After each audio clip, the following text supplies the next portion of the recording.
Hola, el día de hoy vamos a ver el diagrama de flujo. Es un tema muy importante cuando hablamos sobre todo el tema cuando queremos hacer análisis de proceso, cuando queremos hacer hablamos del tema de elaborar proceso, cuando queremos hablar de hacer mejoras continuas. El hecho de hacer diagrama de flujo es una verdadera herramienta de gestión porque permite mirar, visualizar en forma integral un proceso desde su inicio hasta donde concluye el proceso. Ahora, comencemos a ver lo que son los diagramas de flujo y diremos que es una representación gráfica que se utiliza para describir los procesos y los procedimientos, sean estos de tipo operativo o administrativo, que involucren actividades o tareas que se realizan en forma rutinaria. Cuando hablamos, por ejemplo, en las organizaciones grandes, un diagrama de flujo sirve como una importante herramienta de gestión, ya que esto va a ayudar a visualizar y optimizar el tiempo en el análisis y los pasos en los que se desarrolla un proceso. También va a facilitar la comprensión en forma integral de un proceso, identificando los puntos claves que influyen en los resultados del mismo. En resumen, podemos decir que ayuda a visualizar y realizar una mejora continua de lo que son los procesos.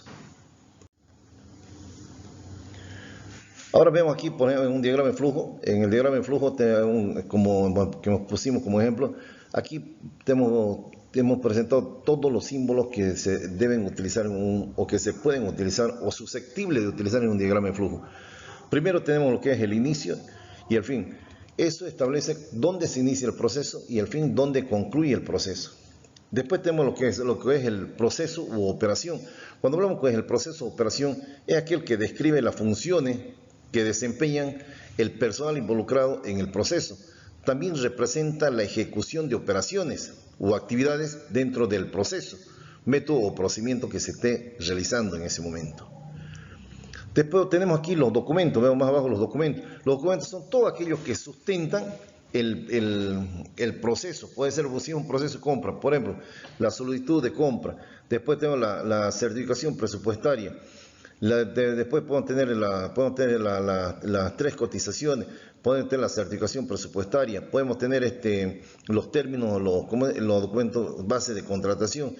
Y, por ejemplo, con esa documentación la no existencia en almacén, por ejemplo, ¿no? Y con eso, después tenemos aquí el tema de lo que es otro de los símbolos, tengo aquí el de decisión. Tenemos que dice sí o no, sí. Por ejemplo, si contamos con los recursos, seguimos con el proceso. Si dice no, volvemos otra vez al inicio. Para eso, cuando hablamos de decisión, se refiere al punto dentro del flujo donde se debe tomar una decisión. Después, cuando tenemos otra cosa más que tenemos aquí, fíjense, el archivo. Cuando concluye, por ejemplo, cuando ese símbolo se lo tiene cuando queremos una unidad, cuando ya concluye un determinado proceso, por ejemplo, o alguna operación que se está realizando, hay que archivar una parte de la documentación, directamente se pone archivo y ahí concluye el tema de lo que le corresponde a dicha unidad, pero no necesariamente la conclusión del proceso, solamente de esa unidad. Puede ser, por ejemplo, que es archivo de una documentación en la parte de administración, pero tiene que seguir su proceso hasta la entrega del bien, ¿no es cierto? Bien, ahora, ¿qué más tenemos? Tenemos aquí el tema del conector. El conector, ¿para qué sirve el conector? Sirve para poder enlazar dos operaciones, procesos, dos operaciones que se ven dentro del mismo proceso. Entonces, por ejemplo, de la unidad 1 puede salir del proceso de operación, digamos, puede salir del 1 y el conector ahí está, y lo vamos y lo conectamos en la unidad 3, digamos, en la unidad X3, en la parte de los documentos, por ejemplo, ¿ya? Entonces, el conector sirve para estar dentro del mismo proceso, ¿ya? Ahora, tenemos aquí también el conector fuera de página. ¿Para qué sirve el conector fuera de página? El conector fuera de página sirve para conectar, por ejemplo, si un proceso tiene 2, 3, 4, 5 páginas, en la primera página vamos a poner el número 1 en la parte inferior. En la siguiente página, en la parte superior, vamos a poner el 1, pero en la parte inferior vamos a poner 2. Y en la página 3 vamos a poner 2 arriba y abajo vamos a poner 3 y así sucesivamente cuantas hojas tengamos para poder enlazar nuestro flujograma y sea presentado de la mejor manera posible. Por último tenemos las líneas. Las líneas siempre tienen que ir en forma secuencial, donde fluye el proceso, desde el inicio hasta la conclusión. Es que muestra de dónde a dónde va avanzando un proceso. Recomendaciones para elaborar diagrama de flujo. No mezclar al mismo lado del símbolo varias líneas de entrada y salida. Emplear solo una línea de unión entre dos o más símbolos. Solo el símbolo de decisión puede tener hasta 3 líneas de salida. Ustedes se vio en el ejemplo que les acabo de dar hace un momento. Por ejemplo, el de salida, digamos, si hay 2 decisiones, pueden llegar directamente a devolver la documentación al inicio. Pueden tener más de 2 o 3 salidas, ¿no es cierto? Porque estamos de 2 partes, de 2 decisiones diferentes, estamos llevando directamente al inicio. Las líneas de unión tienen que ser líneas rectas. Los símbolos tienen que ser uniformes, salvo que se quiera resaltar alguna situación especial. Ejemplo práctico para elaborar un diagrama de flujo. Aquí tenemos, por ejemplo, hemos hecho un ejemplo sencillo para que se pueda entender la forma de cómo elaborar un diagrama de flujo.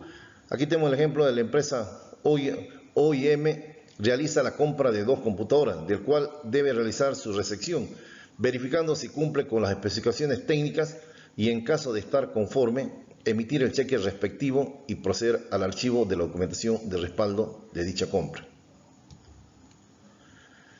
Se pide elaborar el flujograma. Bien, de acuerdo al enunciado de nuestro ejercicio, tenemos aquí, por ejemplo, el diagrama de flujo. Primero se hace la recepción de las 2 computadoras. Luego, la unidad de almacén hace la verificación física en base a la documentación base de contratación y toma la decisión si cumple o no cumple. Si cumple, el almacén elabora el acta de recepción. Si no, otra vez lo remite al inicio. Luego, si es sí, lo pasa al área de contabilidad, toda la documentación, y el área de contabilidad, ¿qué hace? Verifica la documentación de respaldo. Si está completo, si cumple, sí, emite el cheque.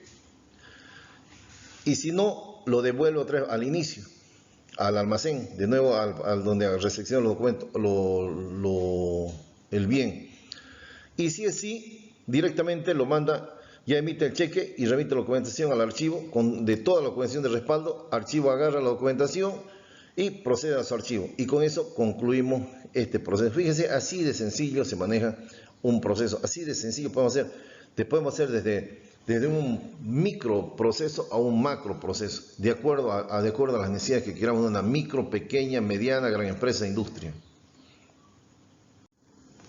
Con esto habíamos concluido el tema de lo que viene a ser un diagrama de flujo, una importante herramienta de gestión al momento de hablar de análisis organizacional, hablar de análisis de procesos, cuando hablamos de la mejora continua dentro de la organización. Gracias totales por su tiempo.